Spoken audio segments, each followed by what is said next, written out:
México, porque bueno, aquí es donde está la universidad, aquí es donde yo vivo, donde la mayoría de los alumnos vive. Los que vivan en otros estados de la República, pues, sabrán cuáles son las condiciones que les afectan, ¿no?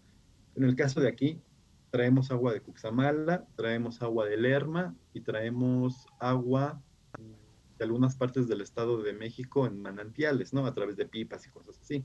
Entonces, esa condición de estrés hídrico hace que las regiones tengan que hacer eso, buscar agua de otros lados. ¿Por qué? Porque con lo que yo tengo en mi localidad, no soy capaz de solventar esa demanda, ¿no? Entonces, la idea principal es que consideren que llévense esa idea de aquí, que el agua es un recurso que ya en la actualidad ya no es renovable, ¿no? Dado el crecimiento poblacional tan inmenso que se tiene en todas partes del mundo, el agua ya es un recurso no renovable. Es decir, en algún momento las reservas se van a acabar, ¿no? Y un ejemplo muy claro es que, ¿cómo sabemos que sea, en el caso, por ejemplo, de Nueva Cuenta aquí, del Valle, cómo sabemos o cómo percibimos los efectos de ese estrés hídrico, de esa sobreexplotación del acuífero? Se traduce, por ejemplo, en inundaciones, inundaciones asociadas o que son provocadas porque la infraestructura hidráulica ha sufrido cambios en pendiente original, es decir, debido a los hundimientos, al fenómeno de subsidencia. Cuando uno extrae agua de aquí, aquí hay agua, ¿no? Digamos que este es un colchón de agua. Cuando uno extrae más agua de la que se puede recargar, esta parte, la parte sólida, la parte del suelo, digamos, comienza a hundirse, ¿no? Que es algo muy común que ustedes saben que ocurre aquí, ¿no? Simplemente en el Zócalo capitalino con la catedral, que ustedes saben que cada año, cada vez se va más chueca y tiene pilotes de control para poder equilibrar esa, ¿no? Sin embargo, pues se ve, si tú entras a la catedral, pues se ve el piso, ¿no? Se alcanza a ver el piso como todo se ladea.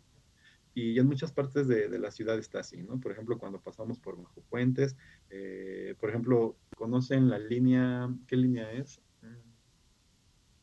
Bueno, simplemente la línea que va de Toreo a Cuatro Caminos, no, espera, es de Cuatro Caminos o Toreo a Tasqueña, ¿no? Por ejemplo, ustedes ven la parte que va elevada o la parte que, bueno, no va elevada, la parte que va superficial sobre Tlalpan. Ustedes saben que hay partes vienen así en el transporte o en el coche y de repente tienen que pasar unas montañitas, ¿no? Entonces, todo eso pues, es debido al hundimiento, ¿no? Y el hundimiento pues, está asociado, o el hundimiento es provocado debido a esa sobreexplotación acuífera, ¿no? Entonces, ¿qué es lo que tenemos que hacer? Considerar cambiar el paradigma sobre la cultura del agua y volver a redefinir el concepto del agua como un recurso no renovable. Es un recurso no renovable, ¿sale? Entonces, mm, ¿qué pasa en el caso de México? Si ustedes se dan cuenta, eh, nosotros nos encontramos pues básicamente aquí, ¿no? Aquí. Que si ustedes se encuentran, se encuentra justo en las latitudes en las que se encuentra en otro lugar del mundo, el desierto del Sahara, ¿no? Entonces, ¿a qué vamos con esto? Justo México es una zona donde el clima provoca también que la demanda de agua en ciertas épocas del año aumente, ¿sale? ¿Y qué pasa del lado de eso, digamos, de la parte de la sequía, ¿no? Que actualmente en estos últimos años, desde el año anterior, bueno, no, desde el 2019, inclusive un poquito antes, desde el 2019, y un poco antes, 2019, 2021, ustedes saben que se han venido presentando sequías muy severas en muchas partes de México, ¿no? ¿Esto a qué se da? Porque asociado a esa parte que les decía nos encontramos en una zona un poquito árida, gran parte de la República Mexicana, en esta parte en rojo, este es un mapa de precipitación pluvial, es una precipitación media, nos indica este mapa que por lo menos en la mitad del país, en la parte de arriba, ¿qué es lo que falta? Precipitación, no llueve. Y en la parte baja, en la parte sur, en la parte de Guerrero, Oaxaca, Yucatán, toda esta zona, hay mucha lluvia.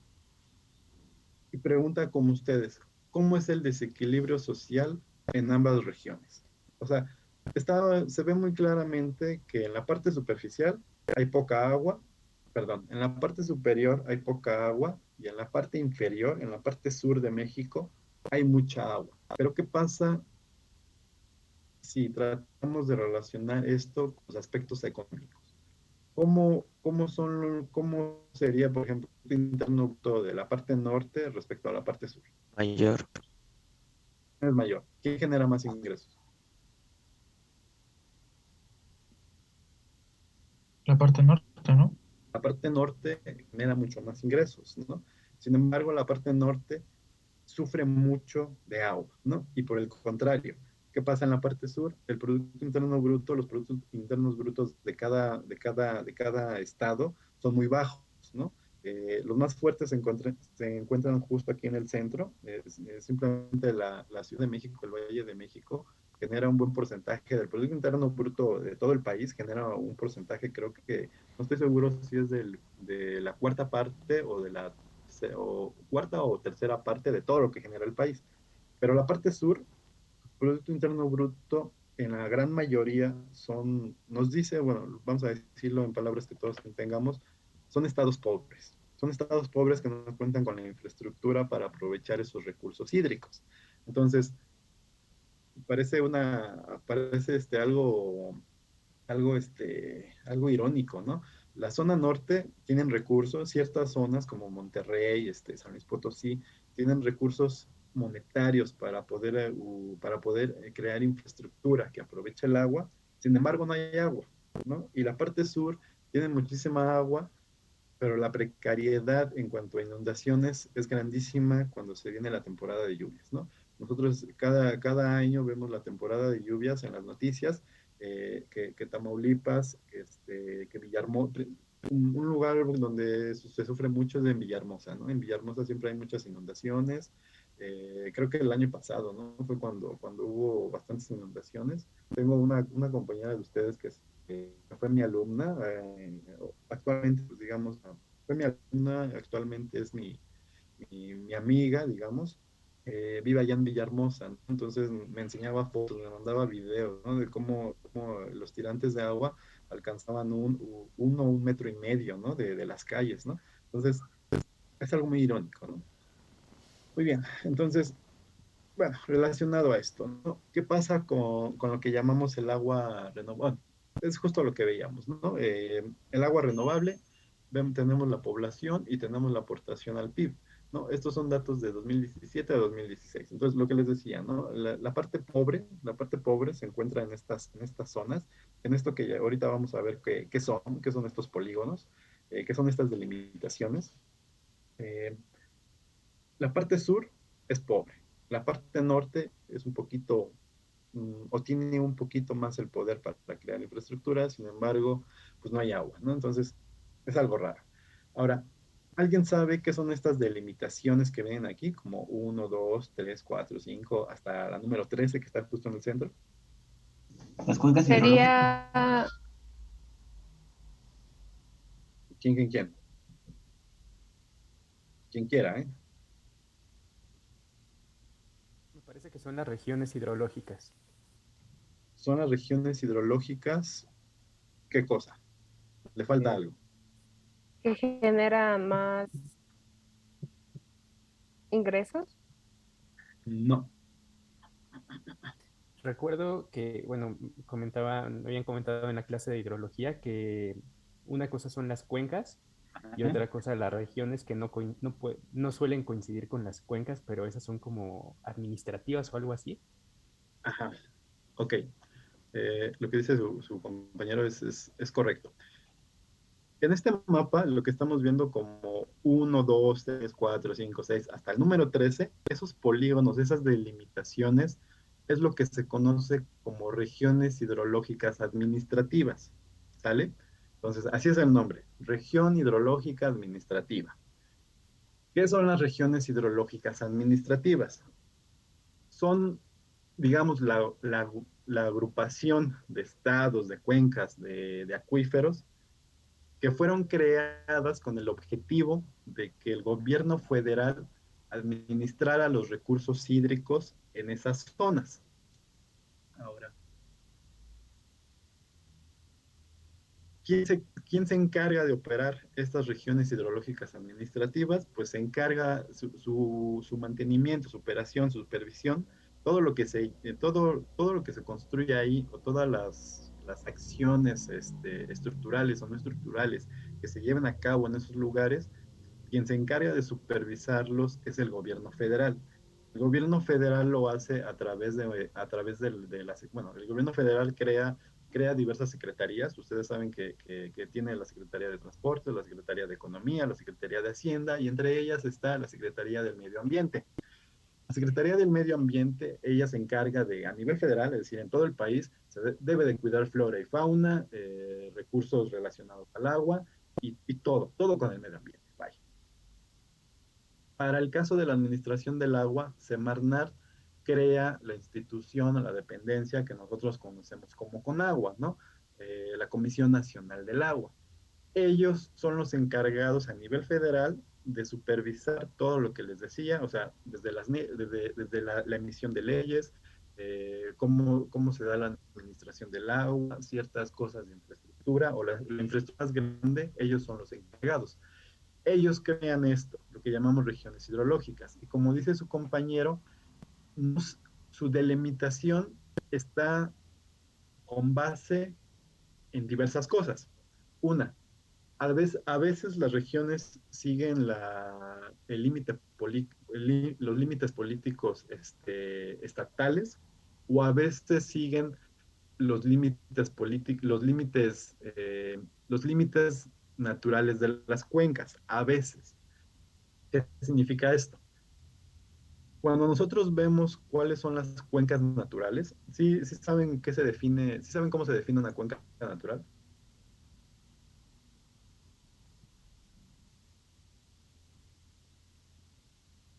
¿O cómo se le llama el límite de una cuenca natural? ¿Saben eso? ¿El parteaguas? El parteaguas, ¿no? El parteaguas es ese límite imaginario que nos delimita eh, el área o la región de una cuenca. Esas, pues nosotros sabemos que el parteaguas, digamos, es la unión de los puntos más altos que convergen hacia el punto más bajo, ¿no? Hacia una salida.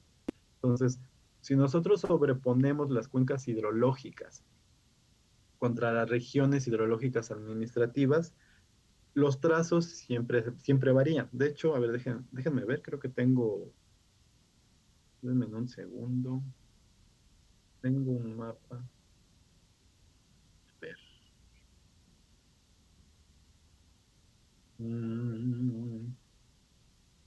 Vamos abajo. No.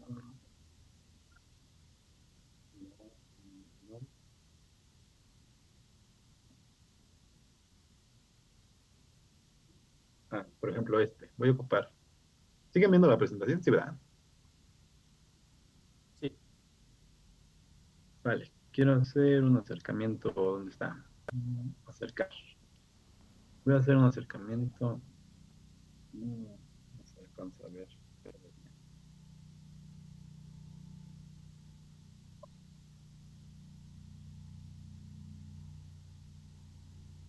Creo que...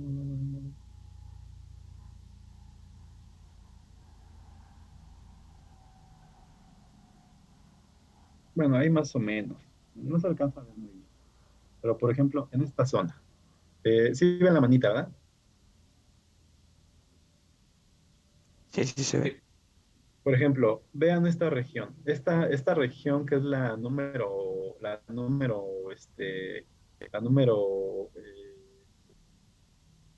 9. No, perdón. Es la número 4, perdón. Esta región, que es la número 4, esta de aquí, es su límite administrativo, ¿sale? Lo que estamos viendo en rojo, esos pedacitos que sobresalen fuera de ese límite, por ejemplo, en la parte inferior, aquí se nota mucho, y aquí en este extremo, ese polígono rojo se sale, ¿no? Es decir, se va un poquito más para allá. Esto que estamos viendo aquí son lo que conocemos como las cuencas hidrológicas, es decir, las naturales, las que realmente deberían de ser administradas. Si se dan cuenta, el polígono pues no se ajusta, ¿no? Hay un pedacito que dice, bueno, esta zona ya corresponde a otra, ¿no? Sin embargo, el organismo, bueno, quien opera esta región, quien opera esta región se encarga de administrar esta cuenca y el pedacito que queda fuera, ¿vale? Entonces, por ejemplo, hay excepciones, por ejemplo, como es que aquí, es que el mapa está, no se ve, no se alcanza a ver muy bien, pero por ejemplo, esta es la del Valle de México. Esta es la del Valle de México, que contempla a la Ciudad de México, al Estado de México, a Tlaxcala, un pedacito de Tlaxcala, cuatro municipios del Estado de Tlaxcala. Fíjense cómo se integra, ¿no? Por ejemplo, la región 3. Eh, Cada una de estas regiones recibe un nombre. En el caso de que compete a nosotros, aquí en el Valle, la región se llama Aguas del Valle de México, así se llama, ¿no? La región hidrológica Aguas del Valle de México. Región hidrológica administrativa Aguas del Valle de México. Ese es su nombre. ¿Qué comprende? Comprende el límite que tiene este polígono que está aquí con el número 13, está ajustado, este caso, esta en particular, está ajustado al límite municipal, algunos municipios. Entonces compete a la Ciudad de México, al Estado de México, cuatro municipios de Tlaxcala y algunos creo que de Puebla, no recuerdo cuántos son de Puebla, y me falta otro. ¿Cuál es el otro? Es Querétaro, no. ¿Hidalgo? Hidalgo, Hidalgo, Hidalgo. De Hidalgo también, algunos municipios de ellos están dentro de esa región. Entonces, hay cosas un poquito absurdas, ¿no? Por ejemplo, ¿qué pasa en esta región? Hay cuatro municipios que están en Tlaxcala, que están aquí. Aquí donde está la manita, aquí. Cuatro municipios están en el estado de Tlaxcala. Sin embargo, como son cuatro, y como no hay una gran obra de infraestructura dentro de esos cuatro municipios, básicamente con agua no los perde.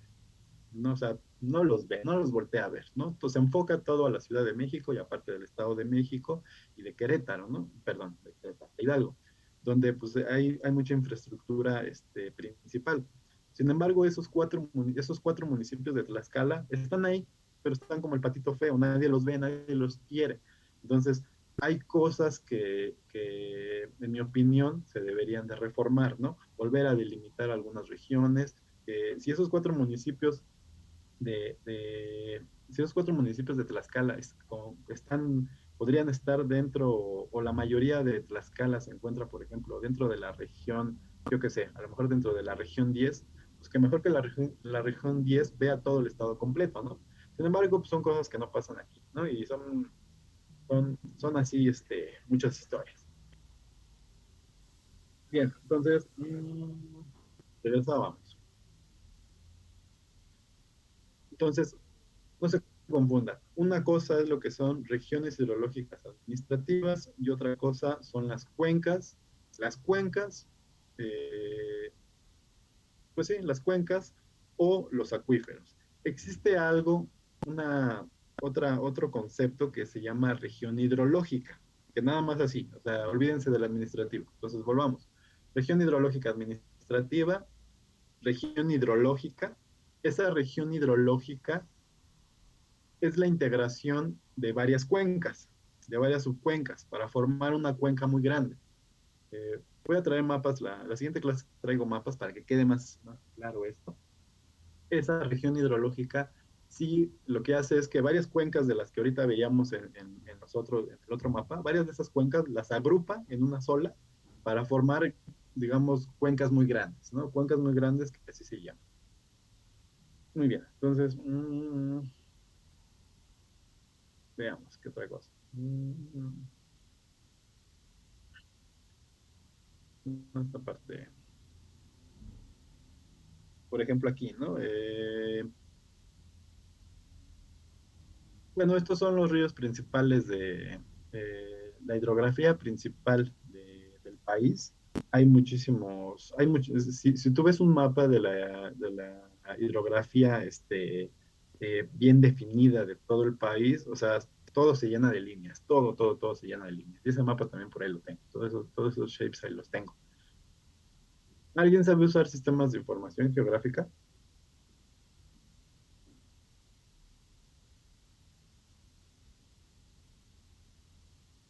¿Nadie sabe usar? No, profe.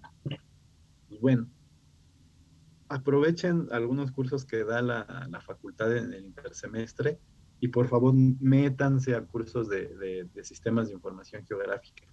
Todos estos mapas los hacemos a través de información vectorial. Entonces, aprovechen esos cursos. Créanme que ese es un consejo que yo les doy ahorita como ya, digamos, como fui estudiante y ahora un profesionista. El futuro dentro de la ingeniería, de los que se dediquen a la hidráulica, mucho futuro está en estas cosas, ¿no? En esos mapas que estamos viendo ahí, está ahí.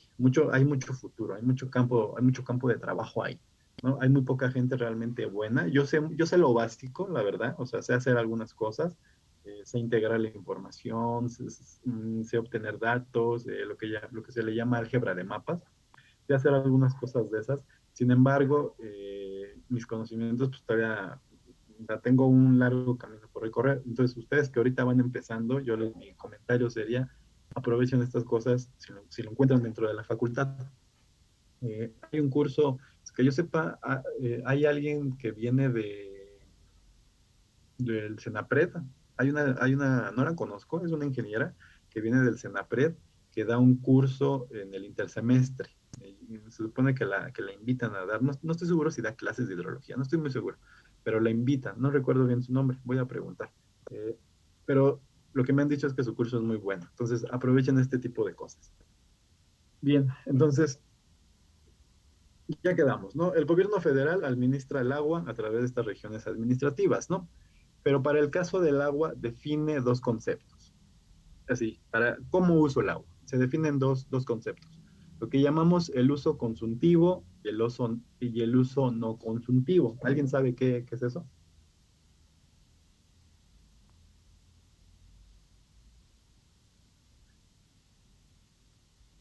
Nadie se imagina. Pues suena como a consumible, entonces pues, es lo que me imaginaría. Ok, sale. Entonces, permítanme un segundito, ¿eh?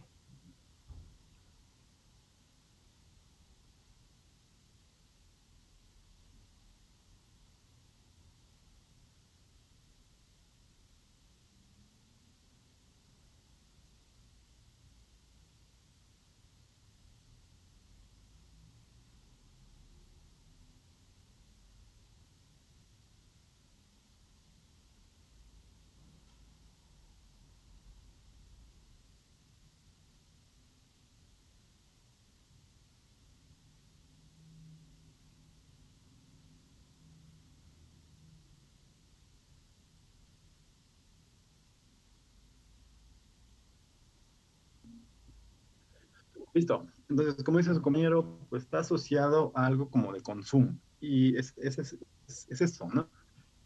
¿Qué es el uso consultivo y qué es el uso no consultivo? Entonces,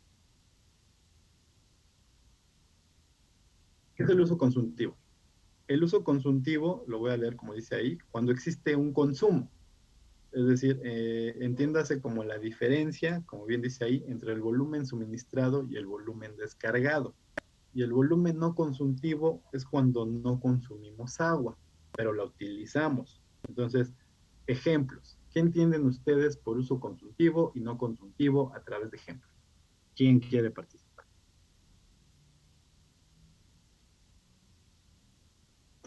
El uso consultivo podría ser el uso doméstico de, por ejemplo, en el baño Ujú. o, o, por ejemplo, para la cocción de alimentos. Exactamente, ¿no? Ese es uno. ¿Cuáles son los usos consultivos? De ahí se desprenden muchos usos. El uso agrícola, el uso industrial, el uso doméstico, el uso para el sector energético y por ahí hay otro, creo. pero bueno, se subdividen los usos en 4 o 5 grandes campos, ¿no? Es, es- para el caso de los hogares se le llama, es público urbano, se le llama, es el uso público urbano. Entonces, ¿qué es lo que se le da? ¿O qué ejemplos como esos, como decía su compañero? Bueno, a la población se le da agua, ¿no? Y entonces yo le doy un gasto, es decir, yo traigo agua de Cuxamala, saco de los acuíferos, y yo le doy a cada persona un volumen de agua. Entonces, esa persona la usa, como dice su compañero, algunos lavan ropa, algunos preparan alimentos, algunos inclusive lavan el coche, ¿no? Entonces, el agua que yo les di, cuando sale a través del drenaje, ya no es el mismo, ¿no? Esa diferencia, ese volumen que digamos no regresaste, es lo que conocemos como uso conjuntivo. ¿Qué pasa, por ejemplo, ya en los grandes, en los sectores productivos, así se le llama, la industria y la agricultura?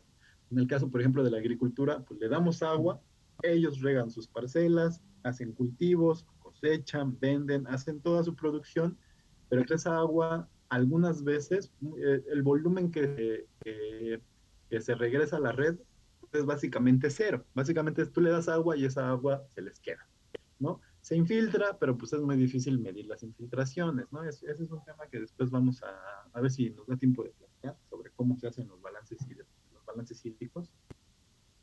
Entonces, eso es lo que se debe entender como uso consultivo. Es decir, cuando yo le doy agua a alguien y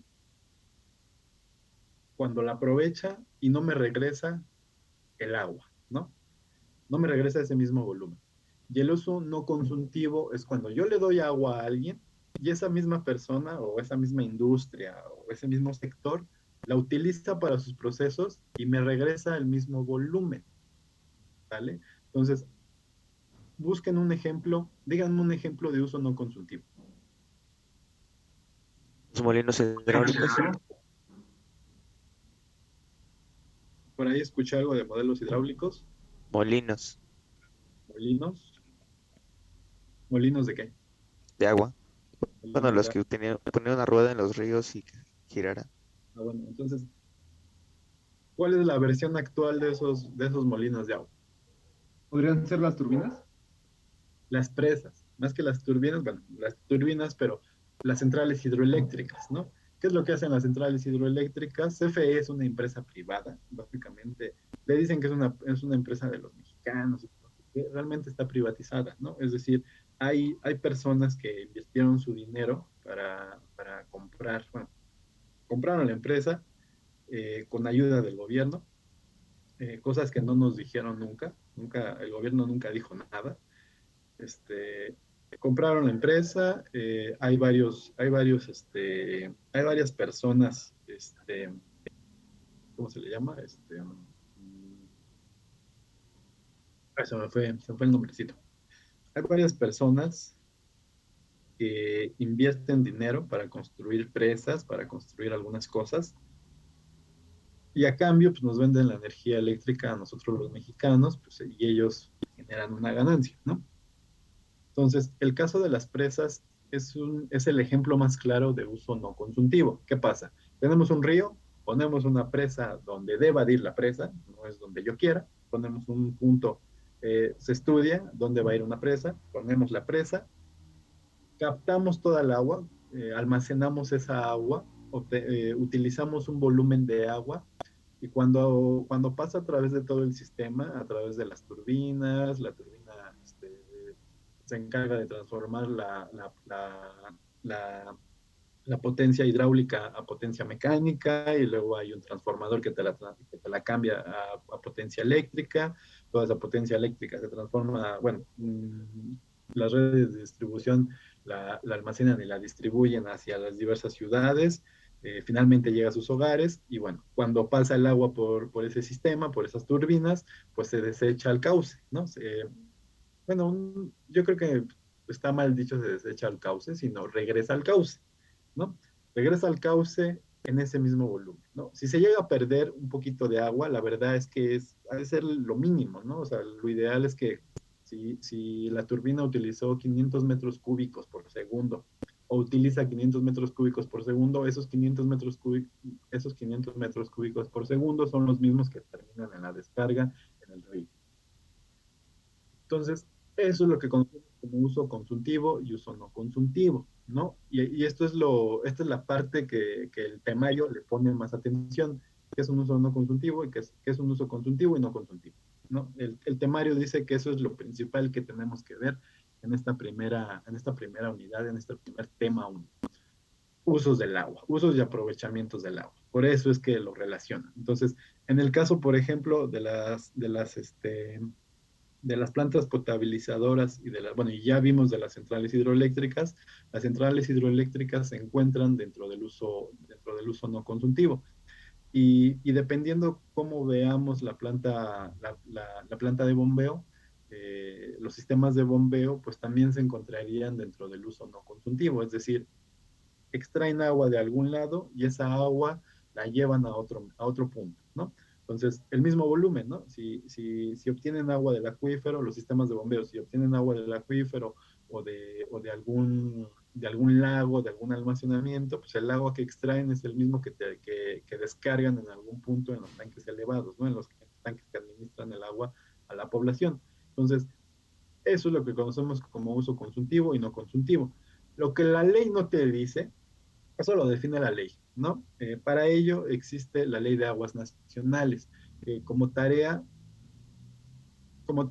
por favor, les voy a dejar que se metan a la Ley de Aguas Nacionales, apúntenle por ahí para que no se les vaya, se metan a la Ley de Aguas Nacionales y busquen cuáles son las tareas o las actividades que deben de, mejor dicho, cómo se administra el agua. Quiero que busquen eso. En la Ley de Aguas Nacionales viene cómo se administra el agua en cuanto a instituciones. Es decir, por ahí en la ley dice, no, pues el gobierno federal creó a la Semarnat y la Semarnat creó a Conagua, justo lo que ya les mencioné hace rato, ahí vienen palabras más bonitas, pero también de ahí, de Conagua, se desprenden muchas otras cosas. Entonces, vean en la ley cómo se da a nivel institucional esa administración y gestión del agua, ¿sale? Entonces, apúntenlo ahí. Entonces, Ley de Aguas Nacionales, revisar cómo se da de manera institucional la administración del agua. Administración y gestión de los recursos hídricos, ¿no? Es el título correcto. Entonces, véanlo, ¿no? Van a ver que de Conagua se desprenden, bueno, Conagua pues, es el gobierno federal, después viene el gobierno estatal, es decir, los estados, luego vienen los municipios, según el artículo 15 constitucional, que no sé qué, los municipios son encargados de llevar el agua a los hogares y bla, bla, bla, bla, bla, bla. O sea, lo van a ver ahí.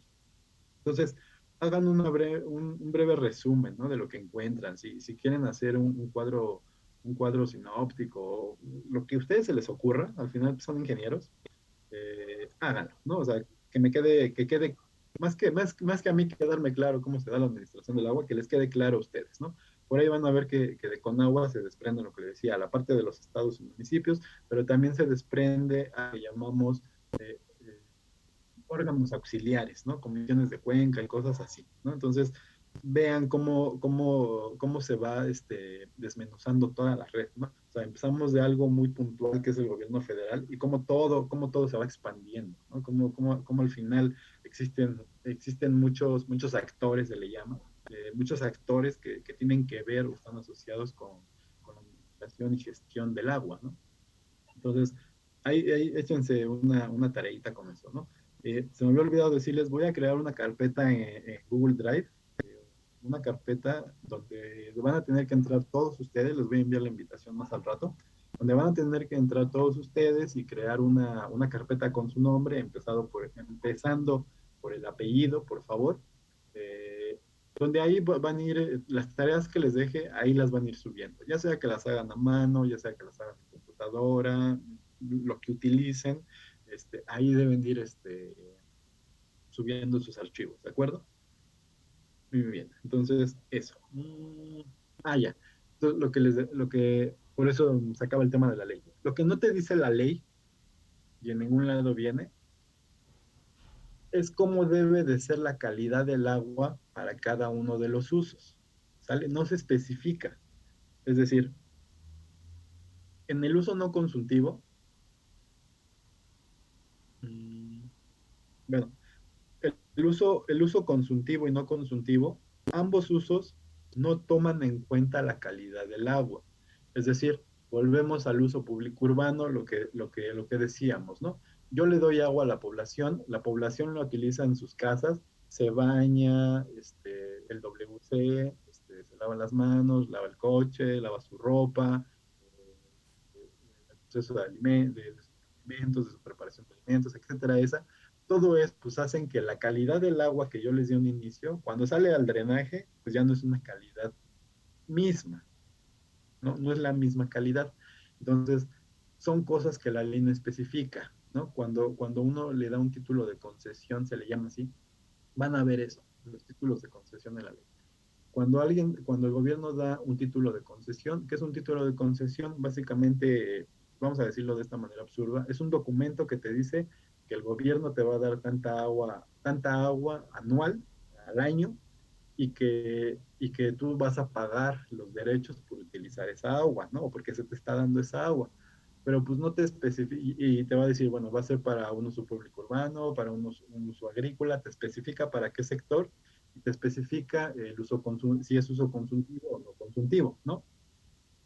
Lo que no especifica es la calidad del agua con la que deben de regresar, ¿no? Obviamente, por ejemplo, a nosotros en la actualidad, pues no estamos, las casas, es decir, los hogares, no hay una reglamentación que obligue a que las descargas de agua residual se traten de purificar desde el hogar antes de llegar a la red, ¿no? Eso es algo, por ejemplo, que no está reglamentado y es algo que México debería de comenzar a hacer, ¿no? A través le llaman biodigestores, cosas así. Hay aparatos que tratan de eliminar esos elementos que contaminan el agua lo más que puedan antes de llegar a la red. ¿Para qué? ¿Cuál es el objetivo de eso? Que el agua no llegue tan sucia y que posiblemente se pueda aprovechar en otras cosas, ¿no? Entonces, es algo que en México no se hace, ¿no? Hasta donde tengo entendido, hay países de Europa, algunos de Asia, donde sí existe esa reglamentación y algunos hogares, algunos sectores, sí están obligados a darle un tratamiento al agua antes de descargarla totalmente. Se supone, creo que, no estoy seguro si en Japón o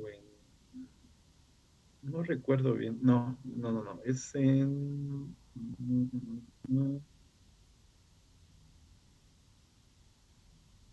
no me acuerdo que hay un país, lo vimos donde trabajo,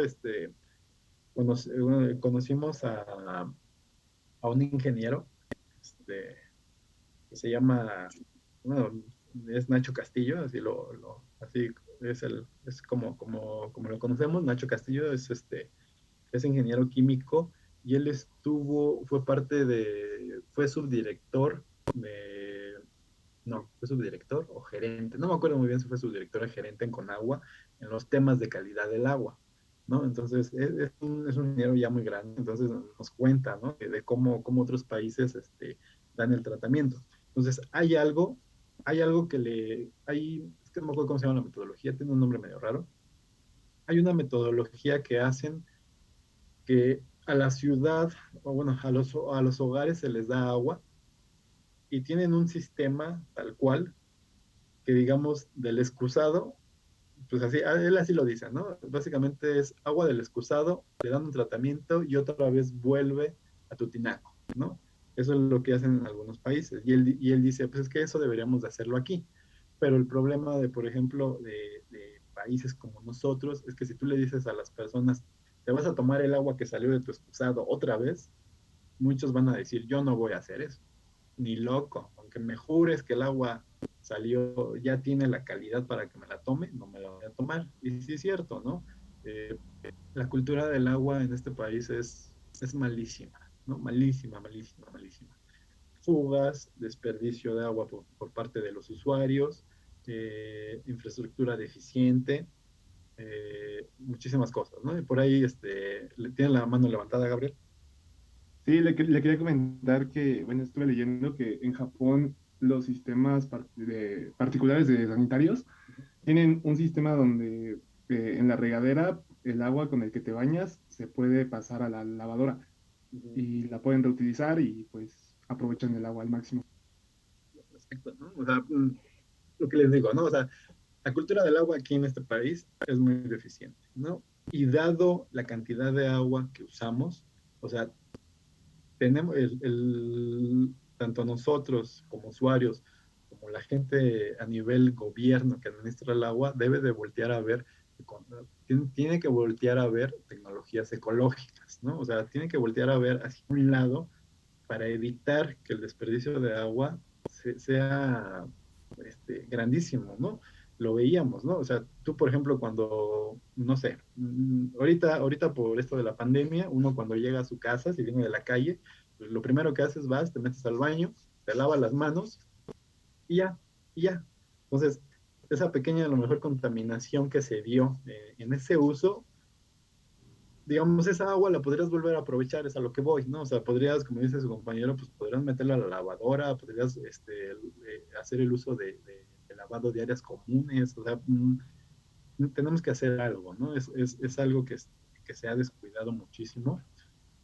Y pues bueno, ¿no? Es un tema aparte que nada más les dejo ahí les pico la costilla para que se lleven esas ideas y cuando estén afuera en el campo laboral, busquen, ¿no? Busquen que se haga algo, ¿no? Presionen, ¿no? Donde nosotros estamos, esa es la ideología de la asociación, ¿no? Buscar alternativas que busquen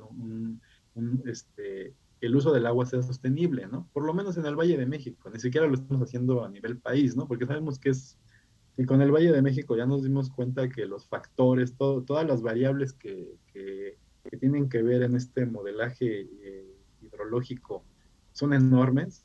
Para todo el país, pues no quiero ni pensar, ¿no? Entonces, lo que buscamos nosotros en ese caso es buscar, hay, hay cosas, por ejemplo, nosotros hicimos escenarios donde hicimos como 5 escenarios, ¿no? Hicimos el escenario tendencial, es decir, si seguimos como vamos, ¿qué va a pasar en 2050? Por eso la asociación se llama 2050, el equilibrio hidrológico cuenta, así se llama la asociación. Todo lo proyectamos al año 2050 y tenemos escenarios de qué es lo que va a pasar. Tenemos un escenario donde si no hacemos nada, es decir, si hacemos como va, lo que le llamamos el escenario tendencial, es lo que va a pasar con los recursos hídricos, ¿no? Entonces, esa es una. Y tenemos otros 4 escenarios, 3 o 4 escenarios que incluyen, por ejemplo, hay un escenario que es el que nos encanta, o es el que todos dicen que ese es el bueno, un escenario de qué pasaría si simplemente cambiamos la cultura del agua.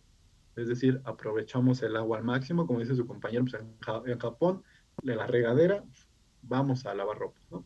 Bueno, ahorita regresando a eso. ¿Qué pasaría si empezamos a meter eso? Reuso de agua en todos los sectores, ¿no? Reuso agrícola, el cambio de agua, el arreglo de fugas, la disminución de agua potable, de las dotaciones en algunos puntos donde se les da agua de manera excesiva. Tenemos ese escenario y básicamente te dice que para 2050, si tú haces esas acciones que se le llaman no estructurales, si tú haces todas esas cosas, para 2050 el Valle de México estará en equilibrio hidrológico, ¿no? O sea, ahí se las dejo. Sin hacer, sin construir más infraestructuras y traer más agua de otros lados, simplemente con el puro hecho de hacer puras cosas locales, puras acciones locales, sin infraestructura, podemos llegar a un equilibrio hidrológico para 2050, ¿no? O sea, ahí se las dejo. No necesitamos hacer más cosas más que lo que ya tenemos, aprovecharlo. Y bueno, regresando a lo que dice su compañero de Japón, yo tengo a mi amigo Arturo, estudié con él, bueno, no estudié con él, lo conocí en la licenciatura cuando hice mi servicio social, lo conocí dentro del instituto, y es un tipo sumamente brillante, ¿no? Actualmente justo lo que dice su compañero, él lo hace, pero creo que es con los lavabos. Creo que lo que ha iniciado es con los lavabos. El agua que sale de los lavabos le da un tratamiento y la utiliza todo la manda hacia las lavadoras. Es lo que él hace, ¿no?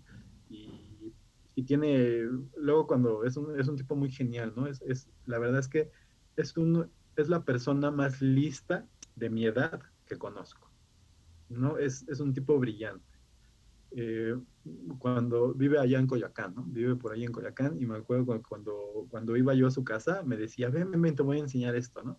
Y en la parte de atrás de su casa tiene como un taller donde tiene bombas, tiene tanques, tiene cosas así bien, bien loquísimas, ¿no? Me dice, ven, ven, ven, vamos a la azotea, ¿no? Y te lleva a la azotea y te dice, mira, traigo el agua de la lavadora y la vuelvo a poner aquí y la uso nada más para el sanitario. Y así te muestra, ¿no? Y son cosas así que dices, vaya, esto es lo que necesitamos replicar, ¿no? En estas partes, ¿no? Entonces, a ver si, le voy a decir a ver si tiene videos de las cosas que ha hecho y luego se los comparto. Es un tipo muy, muy brillante, ¿no? Es la gente por la que deberíamos de apostarle todos, ¿no?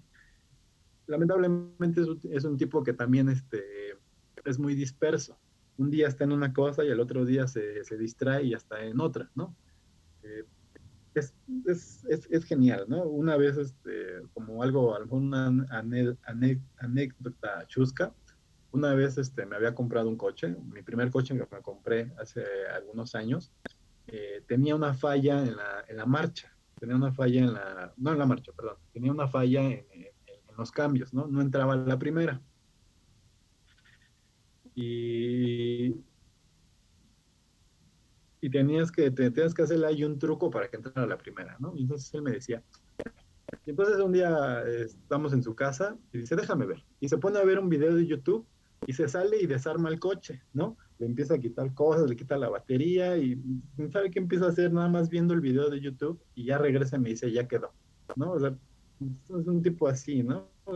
Bien loco, ¿no? Eh,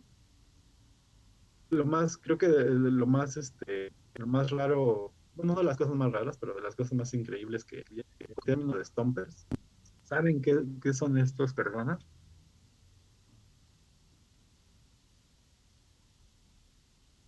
Nadie, nadie. No, bueno, pues básicamente, ¿quiénes son? Son los dobles de los artistas. Es decir, que cuando uno hace una película, los que hacen películas, hay acciones de acción,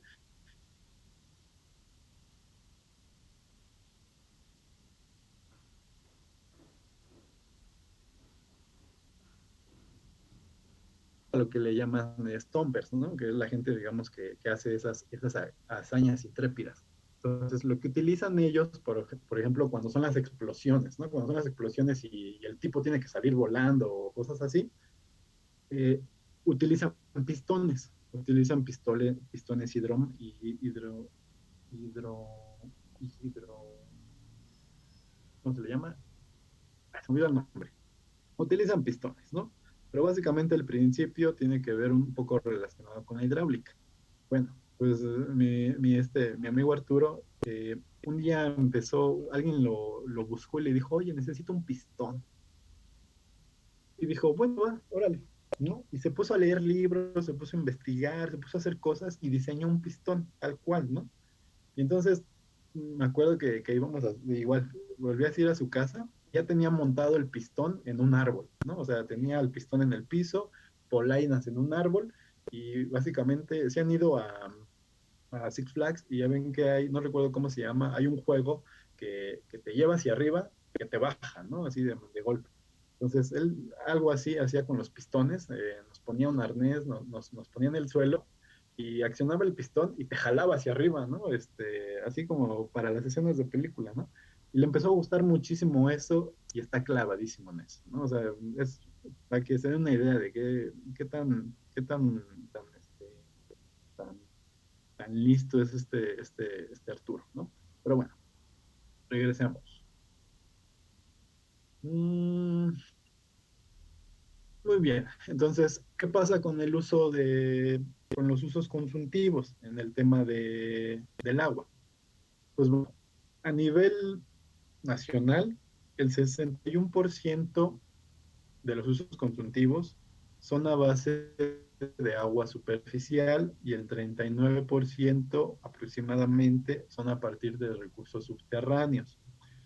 Significa esto que el 61% de los sectores agrícola, de energía eléctrica, abastecimiento público, industria autoabastecida, toman agua de fuentes superficiales, sean lagos, sean ríos, sean etcétera, todo lo que sea superficial. Y el 39% toma agua de los acuíferos, ¿no? Eso es para el uso consultivo. Entonces, esto es lo que les decía del grado de lo que llamamos el estrés hídrico. Se le llama el grado de presión. Entonces, cuando se encuentran, este mapa yo creo que es del año 2017, tendremos que ver el más reciente. Básicamente te dice cómo cada región se encuentra bajo estrés hídrico. Y si se dan cuenta, justo en el que vivimos, bueno, por lo menos en el que vivo yo, no sé ustedes, los que vivimos aquí en el Valle de México nos encontramos en un estrés hídrico mayor al 100%. ¿Qué significa eso?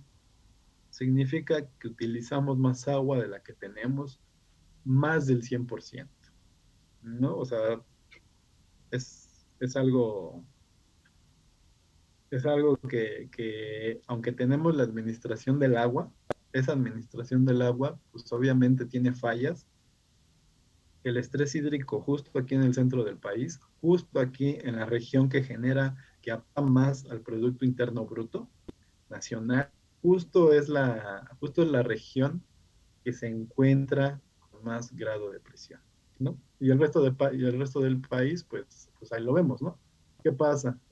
¿Se acuerdan del mapa de precipitaciones?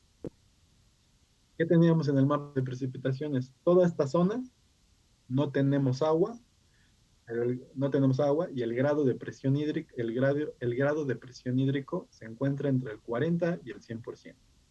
¿Y qué pasa con donde hay mucha agua? Pues hay mucha agua, ¿no? Ahí, ¿qué estrés hídrico va a haber, no? Sin embargo, lo que no, lo que no nos dice esta gráfica es que aunque aquí, en esta parte sur, hay mucha agua, hay mucha pobreza.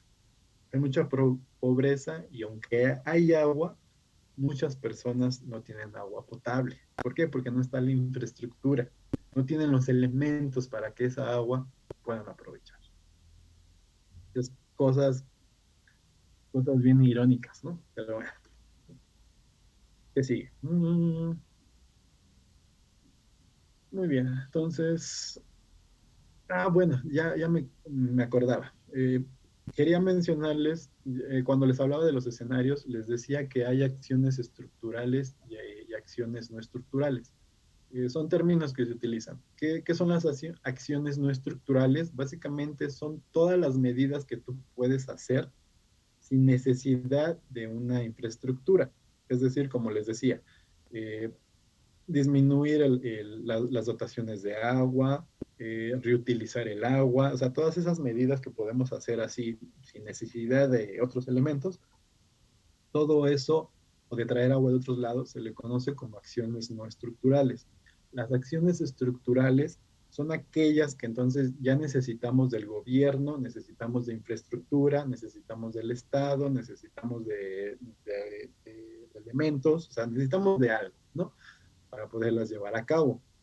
¿Cuáles son esas acciones? Entonces, dentro de esos escenarios que les platicaba, ya les platiqué del de tendencial y el de acciones no estructurales o el de acciones locales, ¿no? O sea, ¿qué hacemos? Si hacemos cositas aquí, ¿qué pasa? Pero están también otros escenarios de qué pasa si traemos agua ¿cómo se le llama el sistema? Ay, me olvidó el nombre. Del mezquital, por ejemplo, ¿qué pasa si traemos agua del mezquital? Etcétera, ¿no? Eso es lo que le llamamos acciones estructurales. Es decir, necesitan una estructura para llevarse a cabo. Entonces, bueno, aquí es un poquito de lo que les dejé de tarea, de cuáles son las actividades que debe de realizarla con agua. Pues como bien dice aquí, bueno, las aguas nacionales, todas las aguas superficiales, subterráneas, residuales, debe, debe de administrarlas, ¿no? ¿Cómo lo administra? Bueno, a través de títulos de concesión, a través de reglamentación, etcétera, ¿no? Entonces, la Conagua, ¿qué hace? Una de las cosas que hace es que otorga títulos y permisos de concesión, asignación y descarga. Es decir, esto principalmente es para los sectores productivos, ¿no? Eh, Concesión y asignación es cuando yo le doy agua a algún sector, a algún productor, etcétera, ¿no? Los de descarga es cuando yo le permito a alguna industria que su agua que ya utilizaron, que posiblemente venga contaminada, la descarga a la red, ¿no? A la red de drenaje, ¿no? Pero en ese caso, en ese título sí le tengo que especificar yo, bueno, tú el agua que me tienes que dar debe de cumplir esta norma para agua residual, ¿no? Y si no me das esa agua con esa calidad, yo, yo voy y te cierro la descarga y no me puedes descargar el agua y a ver cómo le haces, ¿no? Porque no te voy a permitir el agua. Entonces, ¿qué pasa realmente? ¿No? O sea, para que se den cuenta de todos los problemas que tenemos aquí. ¿Qué pasa realmente? Que esos títulos de concesión, asignación y descarga no están controlados ni supervisados. Es decir, ni actualizados. O sea, no se lleva un orden de esto, ¿no? No saben si sí se están realizando, o sea, si sí están siguiendo sus normas, o sea, no saben si se están cumpliendo las cosas que dicen sus papeles, ¿no? Porque una cosa es lo que dice el papel y otra cosa es lo que hace la persona que utiliza el agua, ¿no? Porque, por ejemplo, yo le puedo decir a la persona, bueno, el gobierno le dice a la persona, yo te voy a dar este volumen de agua, pero solo lo vas a ocupar para agricultura. Y resulta que el fulano al que se le está dando agua, la empieza a utilizar, por ejemplo, para llenar pipas y mandarlas a las zonas altas del municipio o del estado, yo qué sé, ¿no? Y vende esa agua, le vende esa agua a la población. Entonces, es algo pues que está ilegal, ¿no? O sea, yo le dije, yo te voy a dar, tú me pediste esa agua para agricultura, yo te di agua para agricultura y resulta que tú estás metiendo esa agua para venderla, para hacer un comercio, ¿no? O sea, de manera ilegal la está privatizando, ¿no? Entonces, el gobierno le cuesta mucho darle seguimiento a todos esos títulos y permisos. Entonces, es una de las deficiencias de este país. Muy bien. ¿Qué es lo que llamamos el marco normativo para la administración del agua? Bueno, no para la administración del agua, sino en general, ¿qué es un marco normativo? Pues básicamente dice cuál es la escala que sigue para administrar algún recurso, ¿no? Por ejemplo, ahorita, por ejemplo, justo bueno, no les he platicado de eso, pero bueno, eso es otro. Actualmente además de que trabajo con la asociación de 2050, por mi parte, mi mujer y yo buscamos proyectos de hidráulica y de hidrología, ¿no? Nos llegan trabajos por fuera principalmente con la iniciativa privada, es decir, con empresas, ¿no? Las empresas nos buscan luego para hacer algún estudio o algo. Ahorita estamos haciendo un estudio para la región de la montaña, se le llama en Guerrero, de cambio climático. Entonces, por ahí en alguna de las cosas que nos pidieron, nos pidieron hacer un marco normativo e institucional, no, un marco normativo, ¿cómo lo pusieron ahí? Marco normativo, y creo que marco normativo y tiene otro nombre, lo pusieron ahí, ¿no? Para ver cómo se administra el agua en Guerrero, ¿no? Quieren como ese diagnóstico. Entonces, ¿qué es lo que debemos de seguir? Bueno, lo que debemos de saber de un marco normativo es que en la punta, digamos que está el documento más general, que en este caso, pues es la Constitución, ¿no? Y de ahí se empiezan a desprender leyes, resoluciones legislativas, decretos, resoluciones supremas, ¿no? O sea, más o menos, digamos, ese es el esquema que siguen lo que llamamos marcos normativos, ¿no? En el tema del agua, pues se tiene que seguir, ¿no? Y bueno, esto es lo que decía, ¿no? La Ley de Aguas Nacionales y su reglamento, esto es lo que tenemos para México, etcétera. Pero bueno, ya terminó la clase, seguimos viendo esta unidad para el día lunes. Entonces acuérdense de su tarea, me la suben, por lo menos yo creo que en lo que les doy de alta la carpeta, que tengan a más tardar el día lunes esa tarea de que revisen la ley de aguas nacionales y vean qué onda, qué es lo que dice. Y bueno, si no tienen alguna duda o comentario, nos estamos viendo el día lunes, ¿de acuerdo? De acuerdo, profesor. Muchas gracias. Vale. Profe, yo tengo una duda. Sí. Sí, dime. Yo me cambié en canales, que es de 4 a 5 y media, y para meterme en la clase, ¿es la misma? ¿Es esta misma liga o es diferente? Es el mismo. ¿Es el mismo? Ok. Sí. Dale, Vale. entonces nos vemos un rato. Gracias. Vamos a ratito. Bye, bye.